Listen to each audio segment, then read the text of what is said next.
Good afternoon. This is Veterans Talk. It ain't nothing but a thing, but it's a thing we want you to tune into every Saturday that we're here. I'm Elsa McGee, your host, and this is Veterans Talk. It ain't nothing but a thing. I'm here with my brother in Christ and my, troublemaker. We troublemakers in Fulton County, Atlanta, Georgia. Brother Tony, how you doing today, bro? I'm doing good. You know, man, we just left a monthly membership meeting where we only had four people in the meeting. But I believe that we made more sense today than I've been making for a while. Yeah. We discussed some topics that we need to discuss, basically about expanding our attendance at the meeting. We got the membership. We got to get the members to come in. Yeah, because they're missing information. Yep. Reverend Guy really pointed that out. They're just missing information. And that information that they're missing could expedite their claims if they don't know it. And I've been kind of over lenient. They would call me a liberal, that I've been letting people come into the program saying that, we don't charge people for our services. That's one of the things that we don't do. But they do need to participate in our program in order for us to be more effective at what we're doing. So henceforth, one of the requirements of us doing claims is that you attend a membership meeting once a month. Yeah. That's an excellent idea. One of the other things we did talk about was the fact that them coming to the membership meeting and sharing facts about their claims will help other people. They would actually find out, well, I didn't know that I could make a claim for this, or it's now I know why it's taking so long for my claim to get processed. Yes. It's all about understanding. And I'm gonna tell you something. That made a lot of sense because I'm dealing with a young man now that got a claim. Right. We started then he went to the VA and then he got out there and he let them file a claim for him. So everywhere he stopped, he asked for help. He got too many people in the process. Too many cooks in the kitchen don't make a good meal. Exactly. We got to understand that one of the things that the industry require is that once you are working with one service organization, that you don't work with another one on that particular case until this case is closed. Because what happens, Tony, everybody get to file it on the one file, so that convolutes the process. And it might get put on a don't pay me no mind list right now because we got too much going on with that particular case. So we're gonna go on to cases that are less complicated because they don't have all these different claims coming at us at one time by multiple representatives. Exactly. So that made good sense today. And also with that is if you have multiple people filing your claim, you got to remember what you told each one of them. Yes. Because you may have said, "Well, I told you this." No, you got multiple people that are filing your claim. You didn't tell me this. You told the other representative, and so there you are with a problem. And now you can't remember what I told what to who. And now you're almost back at square one. And like literally, a lot of people don't know. Once the claim process started moving forward, going through all the steps that it go through, but if the claimant want to put something else in that file or call the VA and ask a question about that file, they pull it out of the process. They don't go back and jump it back into the front where it was. They put it where it can be put at the end of the road. So it starts all over again. You're right. It starts all over again. And every time you do that, it delays your claim. Now, there's another thing that they would know, Tony. You got two ways to file a claim right now at the VA. You can paper trail it, or you can go through va.gov.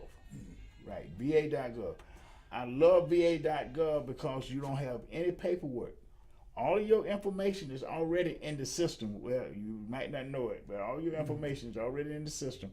Once you register with va.gov, right, you can go online and register yourself. They go take you through a whole verification process to make sure that it's you who's setting up the account. Once you get that done, all your claims, all your medicals, everything can be done online. And that's where VA is today, Tony, online, with less than 30% of our community is online. Yeah. So that's a problem right there. You know, you're not in the process to get the best results right now. Because once you file a paper claim, it goes to Janesville and they got to upload it in the system. So it's 2 or 3 days, and they might not upload all your paperwork in the system that you got in, and you might be on the wrong form. But when you're going through va.gov, all of those problems are eliminated. It's an automatic system. You just put your information in. You tell them what claims you're filing. You know, your information is there in the system itself, and it makes it so much easier. Yeah. So we're going to require, one of the first steps we want people to start realizing now, you're going to get registered in va.gov. Okay, you don't have a home computer, but you got a smartphone. Yep. And it's just like having a home computer. It's just like having a Yeah. computer in your hand. Yeah. You just got to learn how to use it other than calling and talking crazy on the phone. You know, you stand on the phone all the time talking. You can actually go on va.gov. And I'm going to tell you something else. Since we're approaching that time where we're going into communities, we'll also be helping people file Social Security. Register with the Social Security Department. Yeah. They can file this stuff online. So we're going to require people to start filing this stuff online, and then you're going to have to come to our meetings once a month. Yeah.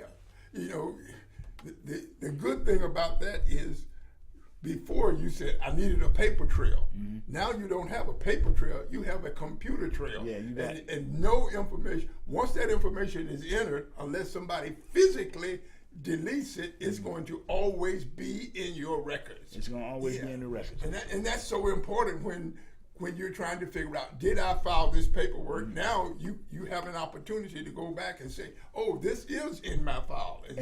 And what makes it so good, Tony, it's in your file and you can review it. Yeah. You can see it, you know, and then you got right now, the online process is so good, you can go back and get all the decisions that's been made in your case. Yeah. Right there online. So all that stuff what I have people doing, going out there trying to get their a C file from VA, we can kind of cut through that. If you registered on va.gov, we can get the information right there online ourselves. Because most of the information that we need to file a claim is available online. This is Veterans Talk. Yes. You know, and what we're doing, like we always do, we're veterans talking to veterans and the community about all things veterans and the community. So if you're watching the show and you feel like you got some information that you want to share with the community, because see, what we know is this: the benefits that veterans earns is for the veteran, his family, and the community. Now, how do you say that? Listen, what the Biden administration has done has opened up billions of dollars in veteran benefits. Just open that door to the possibility of billions of dollars coming into our community. But Tony, we ain't got 10 veterans that come to the table. Yeah. Because they don't even know that those benefits are opened up to them. You know, that's kind of like leaving money on the table. Exactly. When you go to the store. Mm-hmm. And it's just too late for us to stop and think about what it's going on. We got to get in the process. Because every election time, politics, Maynard said it best, is about the control and distribution of wealth. Mm-hmm. And the wealth of this country is in the taxpayers. And the taxpayers, the people. Yeah. And what is happening, we have gotten such ease with our benefits and rights in this country. We done forgot what the civil rights movement was all about. That they was about getting us to where we're at now, so that we could really advance as a people. I mean, and we see a lot of that advancements in look at all these young doctors we got and lawyers we have. That's an advance but it's there for everybody. We just got to learn how to take advantage of these opportunities. And one of the things that we're going to be doing in the community centers, we're going to be helping people in the community reach their goals. You know, you set a goal, help you reach it. You know, young, old, and in the middle. You know, we're gonna go into the communities where these guys came from. our communities, and we're gonna rebuild the communities like they rebuilt was intended for it to be real, but what they gave that ultimate sacrifice for, so that we can have a better way in this country. It's enough, Tony, for everybody. We got to realize that the more people come into the country, the bigger the workforce is going to be. That's expanding the resources and the wealth of the country itself, because those people are paying taxes. Yes. So we can't be so naive as to think that, oh, they're coming for my job. Please, they can have the job I had, Tony. I got a nothing. I got a better job, you know. You're right about that. You know, you hear people, and I'll say the party of Trump, complaining about immigrants coming to this country, but they're coming with skills. Yeah, they're coming to work. They don't have to be trained. Yeah, they're coming here with usable skills. All they want is an opportunity. And the opportunity is best for us. Yes. You know, it's one of those things where we will all benefit from this. You know, it's not like hiring a new person on a job. Now you got to train that person, and then you got to make sure that certify that person is capable of doing the job, and then you release them to do whatever the job is. That is not a challenge we have with these so-called immigrants coming into our country. They're coming here with usable skills, and all they're looking for is an opportunity. And the usable skills and the desire to work. Oh yes, the desire to work. Yes. So what is happening with a lot of them, man, the system is taking advantage of them, because they're coming from economies where $12 a day it will make them rich, you know. But it won't in this economy. But these billionaires, the 2% are taking advantage of them, because they're getting the cheap labor, so they can keep the labor costs down for their companies. Yes. And we got to be watching that, because see, all these multi-Krogers. I can remember when we had a grocery store. You can go down there and tell the chef how to cut the meat. You know, you go to Kroger right now, you might be able to see the chef, but he done already cut the meat and put it out on display. He ain't talking to you. In fact, it may come to the store in trucks already cut up. Already cut up. Yeah. Because they have took a monopoly over the food industry and set prices. Yes. Not the government. Now the government, Biden and Pamela can't set no prices on the meat. Nope. They can't set no price on the gas either.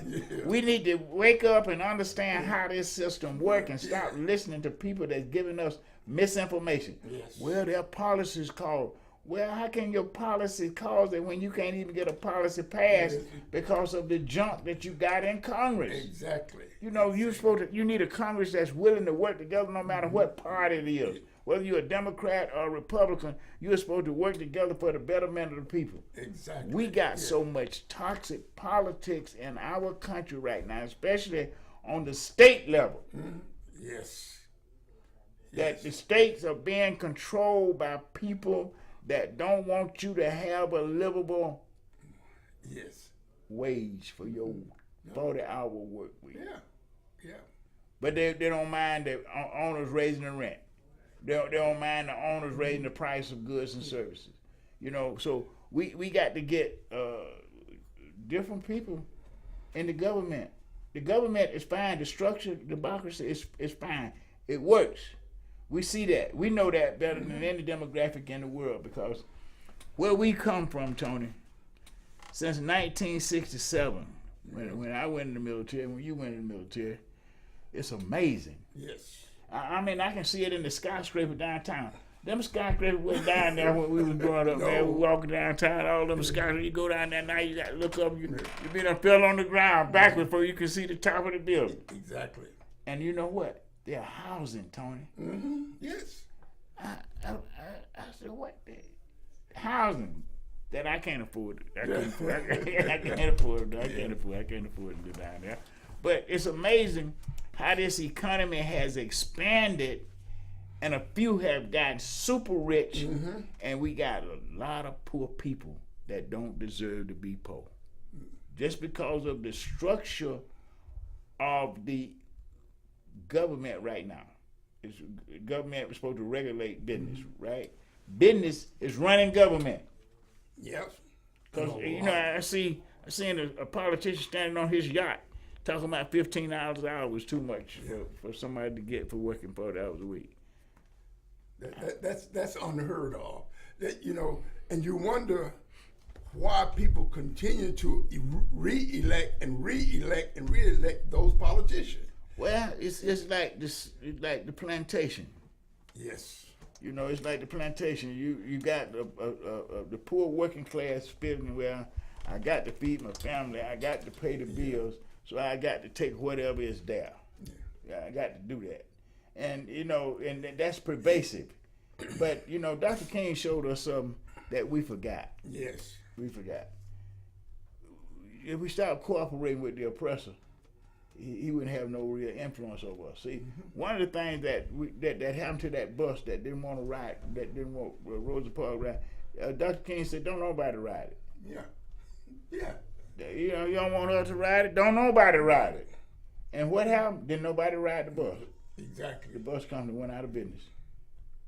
And when the buses started back rolling, they didn't have all them problems. they didn't have all them problems. Yeah. We need to look at what our ancestors have accomplished. Yes. Yeah.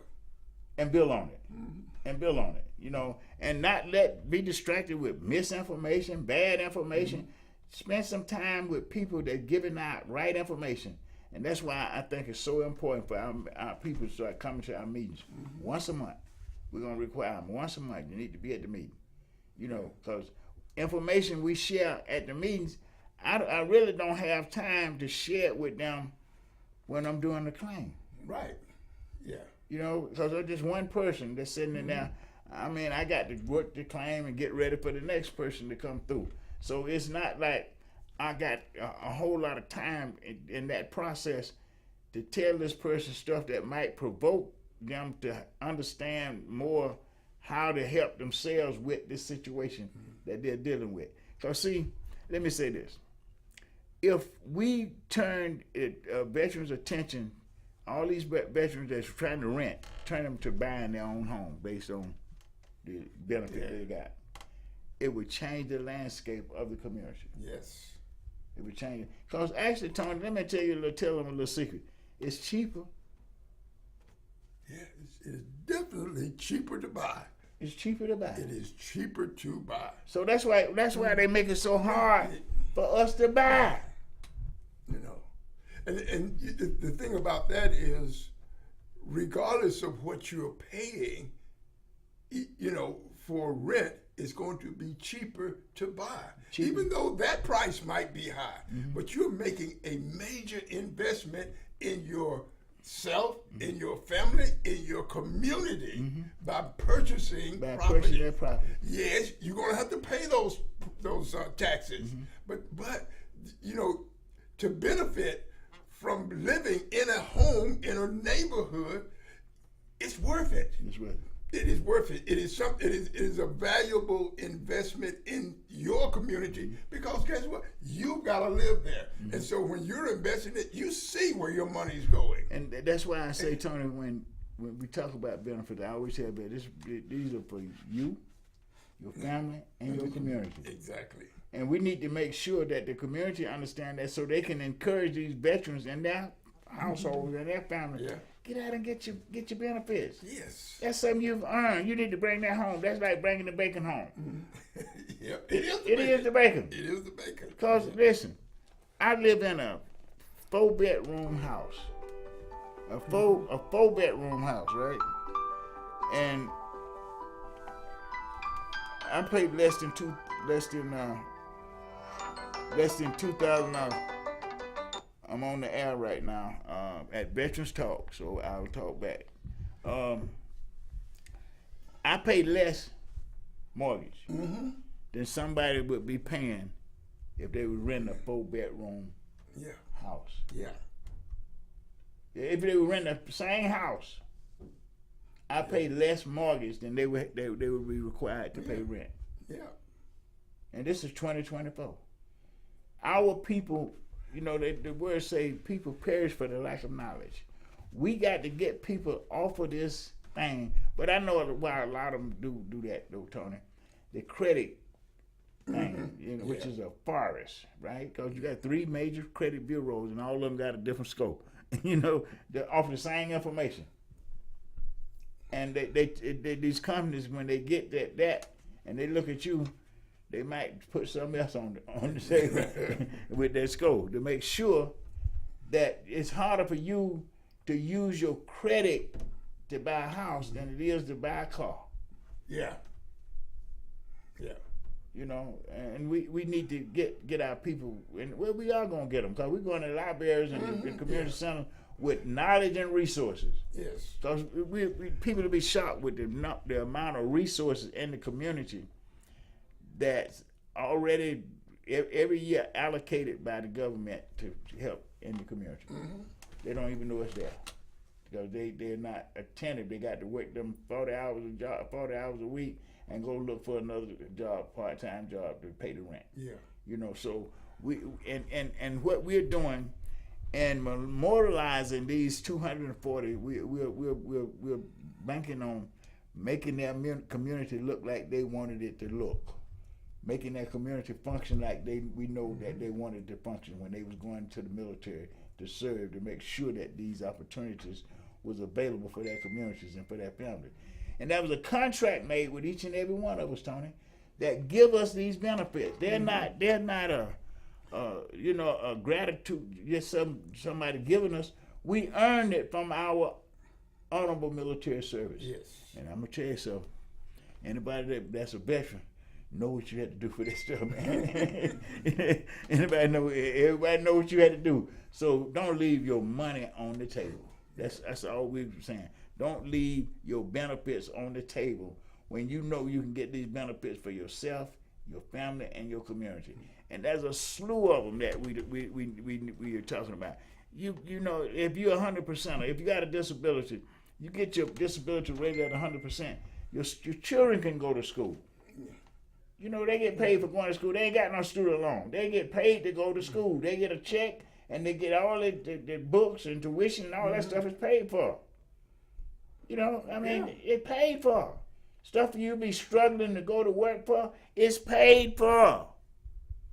Now, I'm talking to these younger veterans, because I was wrong, Tony. We done missed it. Mine is graduated. So we done missed it. They had to go, go get it the hard way. But we're telling young veterans, these opportunities, these benefits are there for you.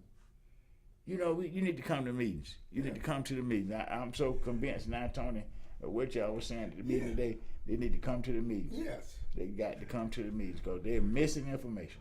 The other benefit of coming to a meeting is being able to interact. Yeah. They're always listening on here, yes, but this is a one-way conversation. Yes, it's going out. Yeah. However, if you're at the meeting, then you can interact. And guess what? You can bring up your particular situation. Situation. That's what. Now, we understand that, but this is what I'm dealing with. And you're like, okay, that way we can give an answer that you will understand and possibly solve whatever challenge you're dealing with. Yeah. And help you and be there with you to work through it. Yes. See, and that's so critical. I think that's the biggie I've been missing with telling guys, okay, we're gonna work your case, but you're gonna have to come to meetings. That's it. Because I can't do everything for you sitting right here. That's it. But we're getting that, Tony. But now I want to talk about something that I know everybody's talking about. Georgia is they say Georgia on my mind, but then when you start thinking about the election, yes, we start looking around the nation and seeing some of the stuff that people are doing for the election and about the election. And what I'm seeing in Georgia is really scary. I'm gonna just tell you straight up truth. It's scary. To see we have a governor that is an open hypocrite. He just lied. He said that he would, he was gonna follow the law, right? But he's supporting a convicted felon for the highest office in the country, and he got convicted felons right here in the state of Georgia that he won't do nothing for. Exactly. Yeah. So he's a hypocrite. You know, but I mean, instead of standing up against this man that's coming against the laws and the culture of this country, the Constitution, not just the laws and culture, the Constitution of this country. And he talking about he gonna vote for him, he gonna support it. How dare you? Yeah. You know, I mean, I'm stop looking at Trump so much, but start looking at his supporters. These people that's in our government. This is our governor. This is my governor. He's my governor. Yes. He's not representing me with that. It says government, all the people, by the people, for the people. Yeah. He ain't representing me with that, man. No. You know, I'm so disappointed with him. I said, nah, here's a governor that guy had a lot of respect for, man. You know, he's saying he gonna follow the law no matter what. And then turn around and our looking at him and say he gonna support a man that came to Georgia, talked about him because he didn't do what he wanted him to do when he was trying to steal the election before. Yep.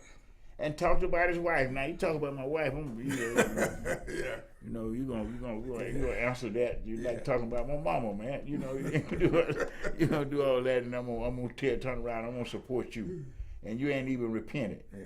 He ain't repented. No, not once. Not once. So he had the same disrespect that he had when he said that, and my governor. Yeah. You know, my governor is going along with this. I'm so disappointed in that. And I'm so disappointed in a lot of these people call themselves Republican because, you know, most blacks, my mama was a Republican. Mm-hmm. You know, they used to be Republicans in Georgia. I understand that. I'm not a Republican, but I'm not a Democrat either. I choose to say I'm an independent because I vote for who I think the best person is for the job that got to be done now. And but I ain't got no problem with Democrats or Republicans. I think the two-party system is the greatest system on planet Earth. I just feel like my personal way of approaching it, let me be an independent, so I'm not going to be controlled by the party. I'm going to watch what party do what and vote for what I think is best for me and my community. And right now, Tony, I hate to just because not endorsing anybody, but I'm just saying this here. The Democratic Party is gonna say it's the only party right now that sounds like the Americans and not about America. Mm-hmm. This Republican Party don't sound nothing like the Republican Party I used to know. No, it don't even sound like it. It don't even look like it. It don't even act like it. These folks are disrespectful and rude. And they think bullies is going to, I don't know what that bullish attitude is about because everybody I know couldn't fight. I ain't never known a bully that can fight. They're bullies because they can't fight. Exactly. You was finna say something, Troy. Yeah, that's why I no longer refer to them as the Republican Party. They are the party of 45. Oh, yeah. That is my reference to the other part of the two-party system in the United States. Yeah, because the Democratic Party and the party of 45. Yeah, because you're right. Because let me tell you something. I like Dick Cheney, but I wouldn't go hunting with him either. But he had the heart to stand up and yes. So that just show you what. The Republican has some real Republicans in them, so exactly. You're absolutely right, man. It got some Republicans there that I still, and I love John McCain. So yes. So yeah. It's some Republicans that I can point to. Yeah, I voted for him too, and I ain't gonna let nobody think I won't vote for him again. So. You're right. I'm gonna stop calling the Republican Party. That's a good. So that's damaging a good name. Yeah, good name of some really great people. Some really great people. Not good people, but we had some great people Republicans that were members of the Republican Party. Yes, sir. Yes, sir. But unfortunately, it has been corrupted by 45. Yeah, 45. He came in with an agenda that basically was determined to destroy that party, to make it his party, to yield to his desires and his intent and whatever it is that he had in mind for the country. And the sad part about it is he is so vengeful. He wants to seek revenge on everybody that's ever done anything against him or his family. And that's a dangerous perspective to even hold on to. And we see it more and more as the polls show that he got a problem. You know, that he got a real challenge on his hand right now. He didn't start saying stuff that don't make sense to nobody but him. You know, so I'm thinking, man, that he might need to be in a mental institution, you know, on medication. I mean, listen, Tony, I've been in a mental institution. I know what a mental patient look like. So, you know, so I know what a mental patient look like, man, because I've been there, did that. This man is looking more like somebody I've spent on the 5th floor with at the VA. You know, the 5th floor is the mental health floor for veterans at the VA. I've been on there. So I know what that looked like, and I'm seeing more of those attributes right now in this man than I've seen before, because he is at the point where he know he's losing again. Yes. So and losing, and with losing with him, he's not gonna have the power to use the government to do what he want to do. Yes. It's gonna hurt him. It's hurting him. It's causing him to decompensate. It's all of his stuff is coming out for everybody to see. You know, the thing about that statement is he said he's going to use the government to seek revenge on anybody. You know, even reporters, even the media. Yes. Listen, man, that's a scary, and for the people to be rallying behind him, that shows you what they feel about this country. Because they're choosing not to hear him. He said it over and over again. I think they hear him. I think they want to be like him. I think that's what that is, Tony. I'm quite sure there is a major portion of the community, you know, of the population of the United States that totally agree with you. Yeah. That's his attitude, and they are buying into it because that gives them a sense of power that they've never had. That's it. Well, that's their attitude. So they see him as a powerful element to raise their attitude and them up as the normacy. Yeah. As the power in the community. Now, if we get that kind of power in the community is not gonna last long, because ain't nobody gonna ever be able to do what everybody want when they want at the same time the way they want it. So it's gonna be chaos there. Yes, total chaos, because there will be no governing. No governing of the country. No governing. It'll be just basically it'll be lawlessness. Yeah. You know, everybody's out for themselves, because he's shown us. He's out for himself. Tom, do you think that they know this? This is why they trying to push so many guns on us. Yeah.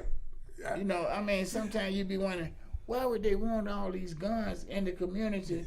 And the first person that got to face the guns are the police, so they should be the first one to stand up and say, "Wait a minute, bro, you ain't gonna send me out there in front of these folks with these guns." Yeah, really.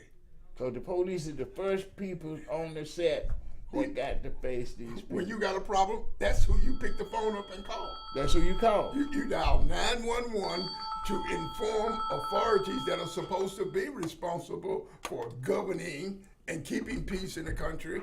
And guess what? They can't do it, because not only are they seeing the lawlessness is going on, but then they're fighting against the process of that they're supposed to protect. Yeah. Because they're fighting not an armed enemy, but even the armed person that they're coming to protect. They don't know. When they walk through that door, they have no idea who's the enemy and who is the person that is still being put upon. And see, they so confused, Tony. Let me say this. They're killing people that call them. Yeah. They killed this lady in her house because she had a pot of hot water. Yeah. Well. Yet, now they got a situation where they in one of their counties, Red County, Red is a total Democratic controlled place. The school shooting. a tragedy that hurts the community itself. For the first time, the chicken come home to roost. I'm wondering, would this be enough for these people to start standing up against all these guns in the street with Brian Kemp, against Brian Kemp? Because he has been a major force with this gun stuff in Georgia. Do you remember his political campaign? Yes. Of his family and him standing there with guns? Yes. Yeah, that's what I'm talking about. A major pusher Yes. of guns in the community. And that has been a lot of the people that get money from the NRA who is rushing back in it. Yep. It's too much money being put in our system through foreign entities that we don't know about because of people in government. Yep. These people's in government. So we got to look at the ballot, Tony. We got to look at the ballot and the people that we are electing like never before. Yeah, let's get 2024 out the way. But now we need to be looking at 2025 for the state of Georgia elections, so that we can get some sense made in this state. You know, because these guns got to go. Yes. The automatic weapons got to go. And we know now, if we don't get the state government to do it, it's going to be hard for the federal government. Oh, yeah. Right. Yeah. Because what Trump has done is went back to statehood, state control. You remember that was one of the things that kept slavery and Jim Crow and segregation alive. State rights. They deferred to the states. We need to get, I mean, I ain't got no problem with that deference, but it need to be deferred to the states that represent all the peoples of the state. Yeah. You know, not those the people that don't need protection. They with this stuff. They don't care one way or the other. But people that need protection, they're victimized. Yeah. They're victimized. Our community is worse than Vietnam right now. Yes. Worse than Vietnam. Daily. But this last event, it just, so far, there have been so many shootings, particularly in schools, that at some point you become numb to them. But I have not. No. You know, this you can't, particular one, you know, especially when they said the young man was 14 years old and given a gun, a war weapon. A war weapon. For Christmas. On Christ's birthday. There's just nothing about that makes any sense, any logical sense or reasoning, you know. And Tony, let me show you something. Remember this. During the Republican campaign, going up to their convention, they had one of their major, it was a lady, I forget her name. She gave her 5-year-old automatic weapons on TV. Saying how much she was in right to bear arms. She gave her 5-year-old child. So this guy, they calling him a monster now, but he just following the course. That's it. He's just following the course. They, you know, I hear talk radio, conservative, he's a monster. Yeah, but listen, you think we forgot the political campaign for the Republicans leading up there? And I'm gonna go back and get that picture. I'm gonna get the media that picture where this woman gave her 5-year-old an automatic. Well, she say she gave it to her. We didn't see it. She said, I gave her a 5-year. What you gonna give a child a weapon for? See, that's what that come from. Exactly. And we need to. They now they're gonna, since it's in their hood, they're gonna try to twist it like, oh, he just a monster. The boy just a monster. He just a little monster. He need to be staying in jail the rest of his life. Blah blah blah blah.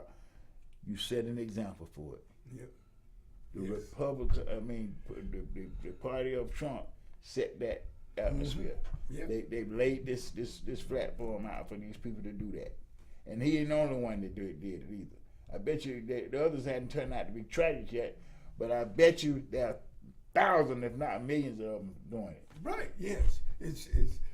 We're just, some of them we haven't heard of. We haven't heard of. Because, it happens in a small community, and they protect their community from news media. But you're right. I doubt very seriously this is the first, and unfortunately, it won't be the last. It won't be the last because school is just starting. Yes. This is second day of school for these kids, and they got to come back to school with that kind of stuff, man. And the only thing I can think about is my great grandbabies going to school. I don't want that phone call. Yes. I don't even want to think about that phone call, that kind of phone call. But I know it's possible every day because the weapons are there. Yes. But we're gonna wait till we get another tragedy to acknowledge that that's a problem. We need to get the weapons out. That's why I like Kamala Harris and Tim Watts. They're saying that already. They're saying they were saying that for the tragedy to happen. Matter of fact, Top said that before he, when he first came out. When Kamala first pulled him out, he said, "Listen, I'm a veteran. I'm a gun owner. But these war weapons, they had no business in the street." I'm so glad God has sent somebody to make sense with this. Yeah, exactly. Because, see, I'm a veteran. I ain't got no problem with you having a gun. But I know when I was in the military, I was in infantry. They gave me a weapon. I was totally responsible for that weapon myself. If somebody got that weapon and did something with it, I had to answer. That's responsible gunship. That's responsible for the person that owned the gun. You got to protect that gun. You got to keep that gun. That's your gun. You let somebody get it and you do some nasty stuff with it, you're responsible. And that's what we need in this country. Because it was just recently, a kid killed another kid in his house. Parents and got the weapon, got it laying around with child, just picked it up and started playing with it and killed the child. It's sad that families have to go through situations like that before they realize how dangerous those guns are, particularly in the hands of children. But then add to that an unstable person. Now this boy is 13. He was 13 years old when he first made the threats. Yeah. And now that was something that they should have started watching him then. But then his daddy bought the weapon after. Yes. So that's why people saying that he's such a bad parent, man. This is a bad parent. Yes. That's a bad parent. And unfortunately, there are thousands of them out there. Thousands of them in the state of Georgia. You talking about right? Yeah, yes. You talking about the state of Georgia? Arming their kids, having guns in the house and not having them secured. Yeah, it's just it's almost mind-boggling the fact, and they're watching the same news that we're watching, but for some reason their reaction to that situation apparently is totally different from how I put it this way. I won't put you how I would react. Well, there's a certain thing as copycatting. Yeah. Kids do that. Yeah. More than adults. Adults do it too. But they hear that on the news and, you get these kids that's kind of a little mixed up in the head. They're going to try to do the same thing. Yeah. And some of them will go at it and be more successful and hurt more people.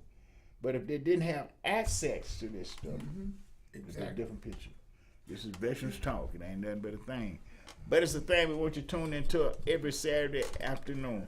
What we want you to do is like us on Facebook, share us on Instagram, follow us on Instagram, and share us. You can actually share this podcast with any of your friends. Just click on share, send it around, let people know what we're doing. I know we're getting a lot of people getting a lot of followers now, Tony. I was looking at the same. So people are coming on because they see what we're talking about, and we just information. Yeah.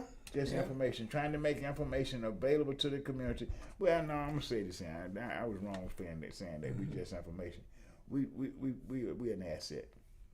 I think we're an asset to the community because what we've been doing. What we've been doing is we've got money put out in the community from the government through our work. You know, we got the government through our relationship with Michael Bond. Yeah, we have to give Fulton County a shout out. Yes. We have to give Marvin Arrington Jr. and Fulton County a shout out for what they're doing for the community and the veterans. Yes. And then we got to find out why administratively they cut the money. Yes. See, because really, there was a little I feel a little disrespect because we didn't even get the message. Yeah.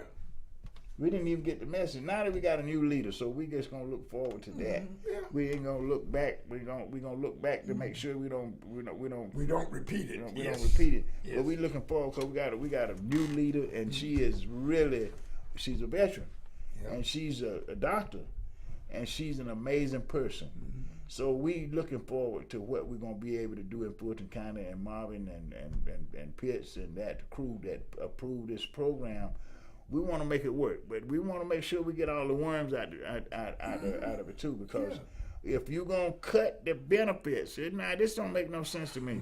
Tony got money last year. Yeah. Did a great job. I can testify. Tony Barr. Yeah. He did a great job. Excellent job. We can testify to that.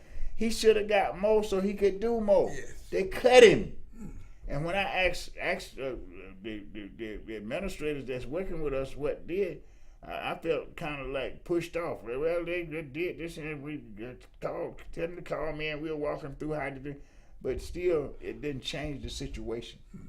And they didn't have enough respect for the Veteran Empowerment Commission to even tell us they was doing this. Yeah. That even if it was under, what logically thinking for me was the fact that once it came up in the budget, well, we may want to cut this. Well, let's see what they have to say.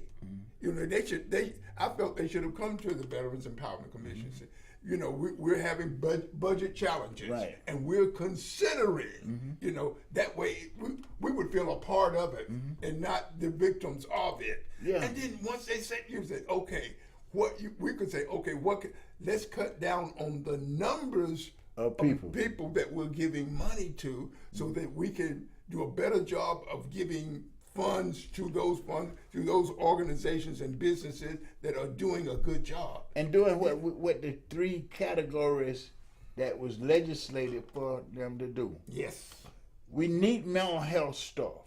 We know that. We see it in the streets all the time. So we want to know why you cut the money. Yes, yeah.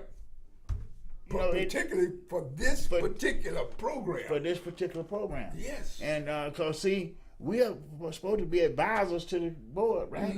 So we're gonna advise them that we got some people in there that ain't looking at what you're doing, and it's gonna show up in 2025 because veterans gonna vote. Veterans are gonna vote. We're gonna vote, yes, and we're gonna vote for those people that's helping us. If you got an administrative personnel that's going against the grain, you need to straighten them out. You need to get them. You need to get them on post, and I hope they're listening.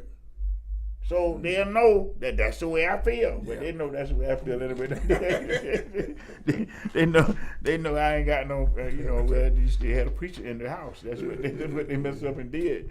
They just say, and so when they realize that they got veterans in the house that really want to make a difference in the community, rather than just sitting up and doing stuff and being on a board and all that old stupid stuff and ain't doing nothing.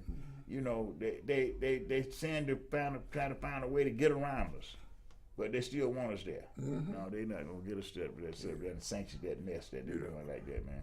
But speaking of those programs in mental health, I'll pick two of the programs that just stood out for me. Tony Barr's program dealing with veterans with mental challenges, and pianos across Atlanta. Well, I don't think they want to be entertained when they, going through this stuff. When they're having, a breakdown. Two programs I think should have got more money. House Pride. Yes. And Frontline Community Service. Yes. Mental health. We need more of those. We need more of those young ladies out there helping people build their houses, straighten their houses up. And those are impact areas that we know that we can make an impact in.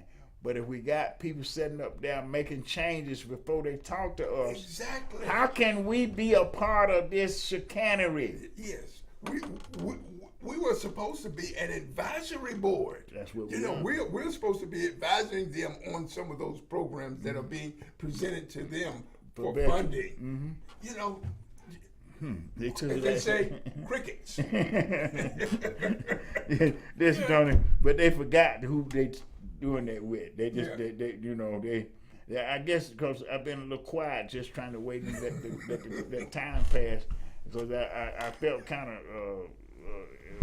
agitated with the previous leadership, because I thought he was being disrespectful and racist. Really, really thought there wasn't no reason for the attitude that he took toward people's on the board, and not want to hold meetings, and not, you know, just kind of push everybody out, and they make all the decisions about how they're supposed to go, when we're supposed to be representing our district. Exactly. I'm gonna represent the 5th district because I was appointed to represent the 5th district. So you can't expect me to come up there and be quiet because you in charge.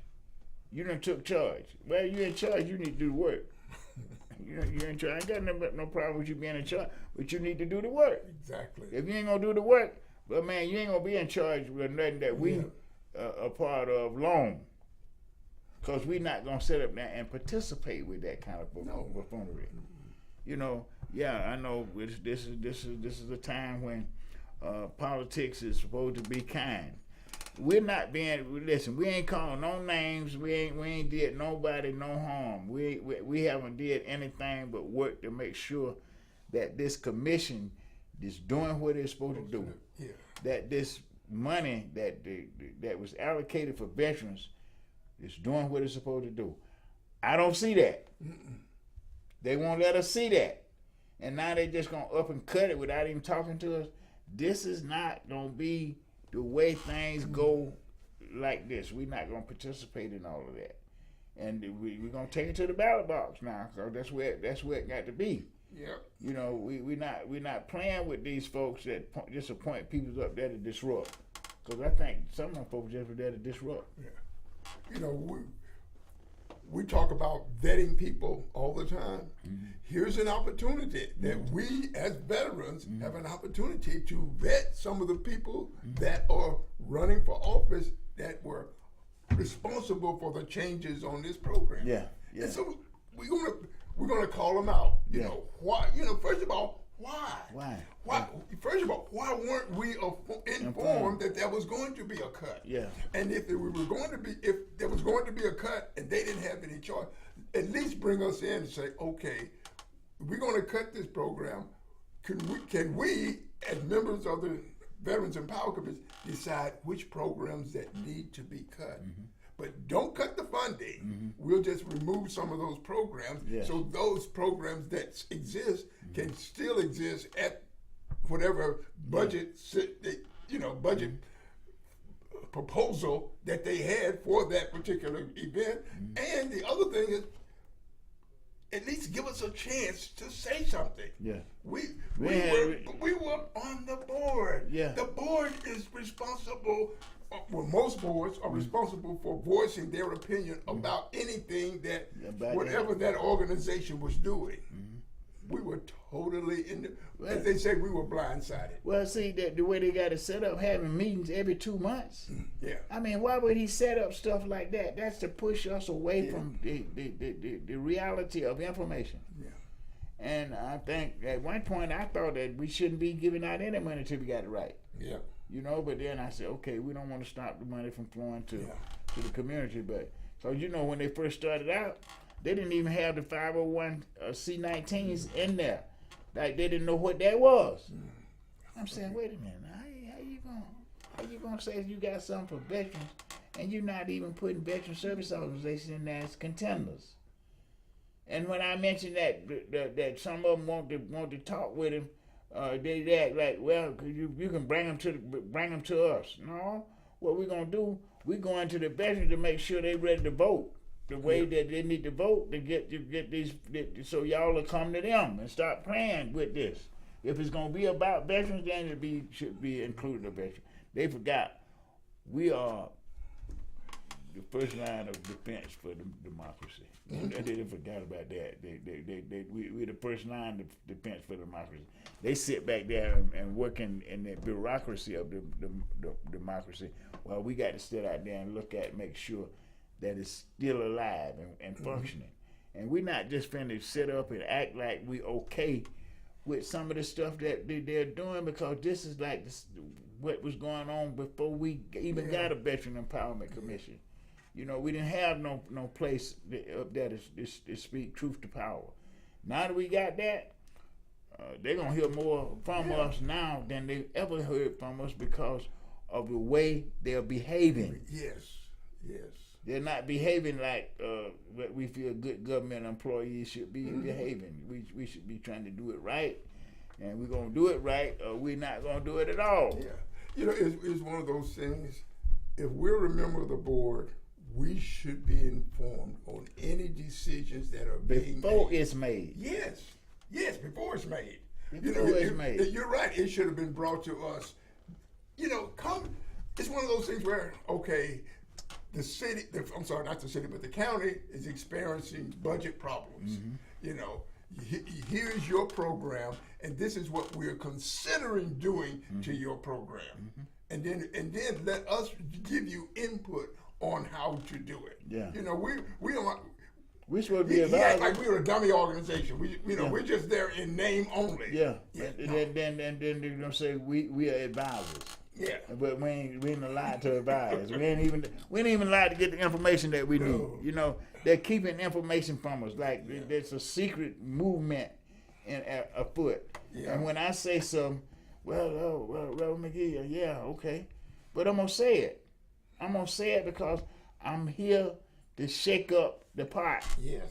I'm not here to, I want to shake it up so it'll run right. We're here for the benefit of the veterans. And the community. And the community, yeah, because the community, if you benefit the veterans, the community has to benefit from it. They're going to benefit automatically because they have benefited already from our service, and we want them to continue to benefit. Yes. So they need to recognize this and stop trying to act like you say, we're a dummy board. You know, we're just sitting up there for decoration. Decorations only. You know, they can say, we have a Veterans Empowerment Board. That's it. That's it. And they can't say we have a better, and they advise us on decisions we made about programs affecting veterans and the community. Yeah, you know, so. Yeah. You know. So they need to look, because we got a meeting coming up next week. Yeah. And I'm looking forward to it, because I ain't trying to bring no veteran organizations before none of these folks right now, because I want to know what they think they're doing with this thing. And I'm going back to the Board of Commission and ask them, is this what you talking about we were supposed to be doing? If it is, I'm campaigning against you already. Yeah. You know, because you done deceived us. Yeah. And I know Marvin didn't do that. No, I know he didn't do that. We know. This is something that they took up on themselves to run, to how to let this thing motor out of control. That some of them might be even trying to destroy it. I don't know. But at the same time, they done already destroyed it when they start doing stuff like that. Yes. When they start doing stuff without telling us, and we're part of the board. So what the vendors that know us, who they gonna call? Yeah. They can't call them. We're the first line. Yeah. They're going to come to us. Yeah. Because we're board members. They aren't going to commissioners. Yeah. Close that, Tony. I mean, I'm gonna go see. The more we talk about this, the more steamy I get, and I don't want to be all steamed up, because you know how they feel about me anyway. They like to cut me off in a minute to say stuff. But then that's a good part. That's the good part about it, is they're willing to accept the challenge. You know, accept the challenge, and we're gonna challenge them. You know, we're here every Saturday from 4 until 5 o'clock, talking about veterans' problems. So on next Saturday from 4 to 5, be here, because we're going to be discussing those problems, those challenges. I won't call them problems. Those challenges that the Veterans Empowerment Commission is dealing with, and hopefully we can come back with answers or solutions. Solution. Maybe not solutions, but We're gonna have some solutions. But Well, anyway, yes. If they don't be solutions, they're gonna be suggestions that should be solutions. Yeah. And we're gonna talk about it during the election. We're not finna just sit back and act like we are not a part of this thing. Yeah.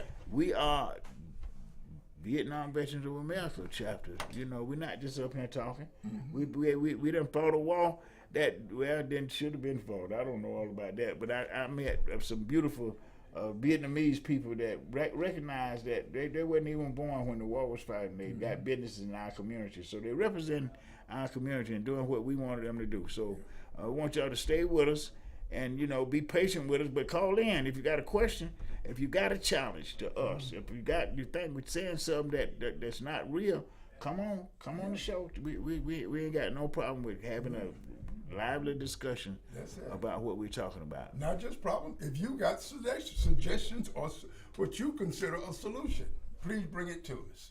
We'll be here next Saturday, 4 to 5, Stylus TV. Follow us on Facebook, like us on Instagram, and we'll see you next Saturday.